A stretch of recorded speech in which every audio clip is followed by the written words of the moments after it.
A common way of creating music for the last 50 or 60 years is to make use of delays to create cyclic patterns. In the olden days we used to do it with tape recorders, and now we can use it with digital delays.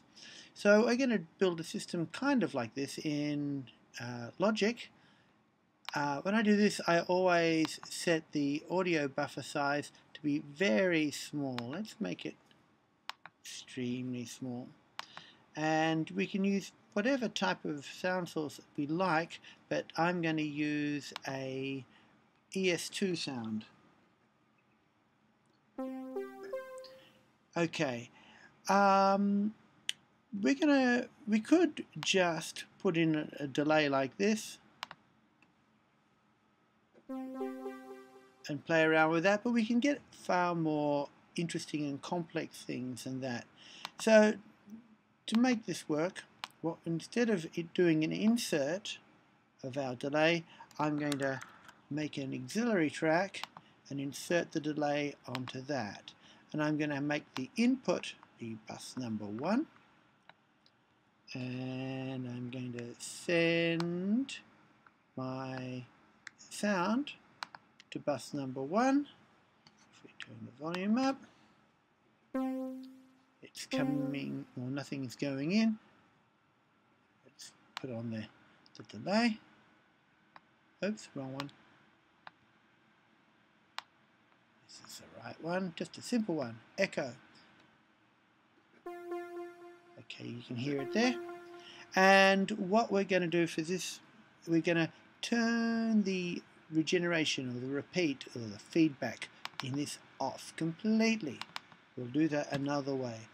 And we'll make it so that it's 100% wet. And I'm just going to save that setting because I'm going to use that again. So we'll copy that setting and then we can paste it into others. So basic system is a single delay. If I could make it a little bit longer, let's make it quarter notes. So it's quarter notes at the current tempo.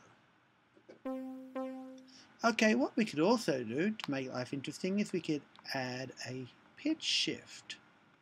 I like to use the pitch shifter 2. You can do it with the vocal transformer a bit, but pitch shifter 2 is the best one.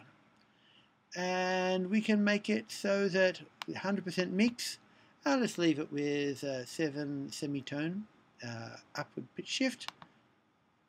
So when we play it,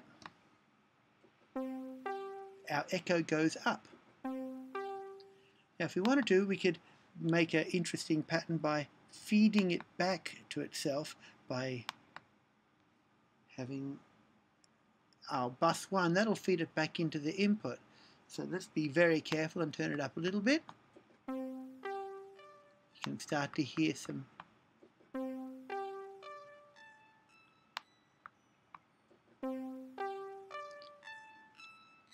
So we're starting to get these arpeggio type patterns. Let's experiment with that a little bit. Let's make it play a whole tone scale.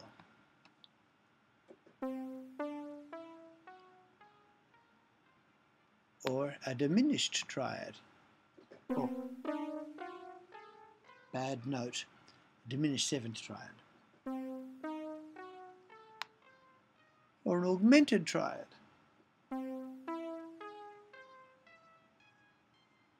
Okay, so we can build all sorts of interesting things.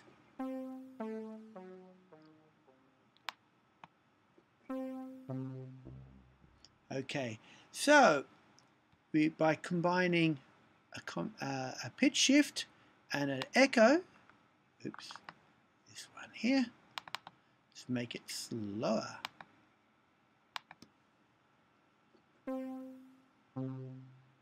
We've got these pattern generators. One note becomes a bunch of other notes with a cyclic character. Okay, so we can build a bunch of these and then build our piece out of that. Before we do that, we should label it. Let's say this is going to be, it's a half note and it's -12. Always best to label these things because otherwise you can get confused. Let's add another one of these. Create a new one. Let's make our input to be bus number 2. And we'll do the same thing. We get in an echo and we paste in our default parameter, which I just copied in before. Let's make this to be quarter notes.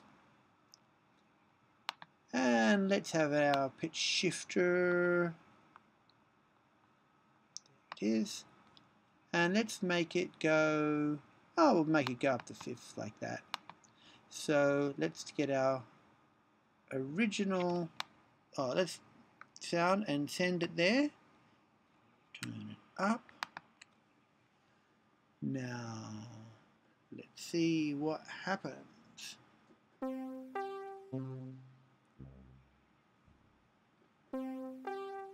So one note is producing that pattern. If I wanted to, I could feed it back on itself, like we did earlier. Being very careful. If we feed back too much, it will explode. Which I won't do, but I'll get close. Getting very high there. Right, so we have to be judicious with that. Now, so I've got quarter notes.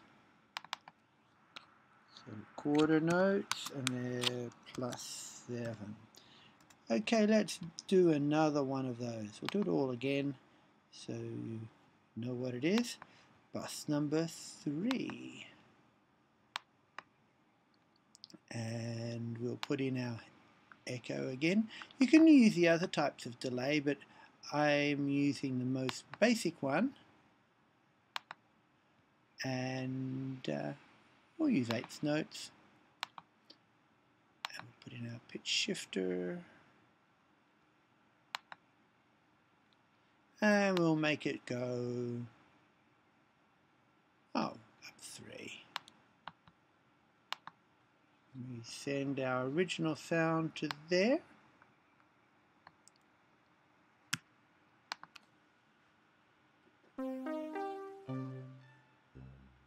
So now we've got a interesting pattern.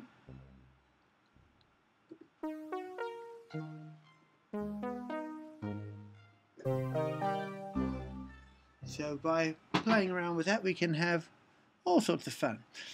So we can do many of these. If we wanted to, we could be feeding this back to itself a little bit.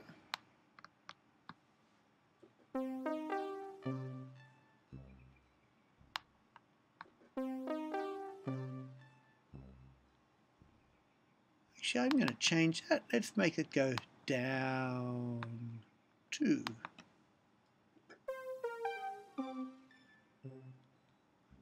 Let's turn this up a little bit more. Now you can see that timing issues can creep in. You just have to live with those, I think.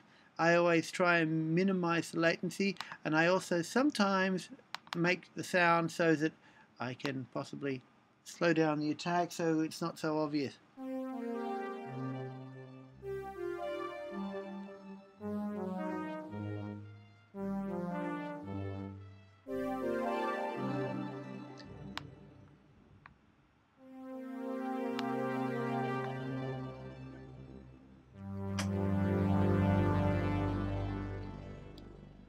Okay, so that's a basic system.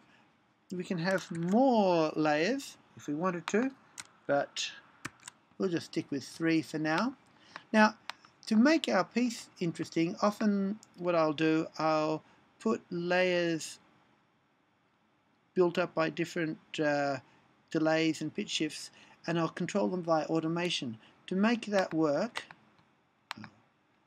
we need to make some automation lanes. So I'll do that by right-clicking on the track and doing that. And now I have automation lanes which can go here. If I turn my automation, if I turn my automation on, you can see there's nothing there. Now when I do this, I have 2 basic ways. Sometimes I will set up a structure of a piece with the automation. I'll do it like this, and then let's say it's going to have that one here, and start with this one which will fade out, and this one will start with nothing and it will fade in about here over there. So I've basically created a structure that I'm going to improvise around. Nothing happened. Why did nothing happen? Because I've gone out of record. So I'll put it back into record.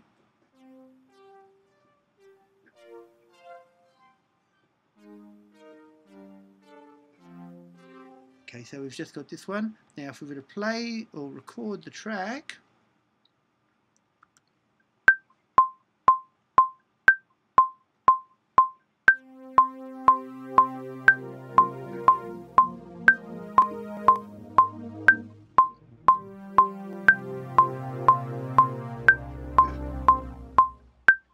not a great example because the click was way too loud, but what I was played was transformed by, oops,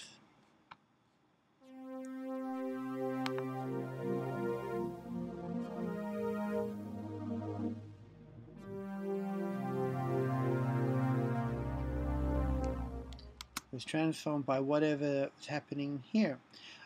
Everything can be automated. We can have the, this is just automating the outputs.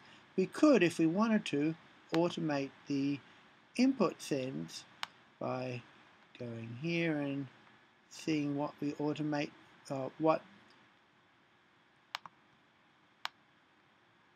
we send to the different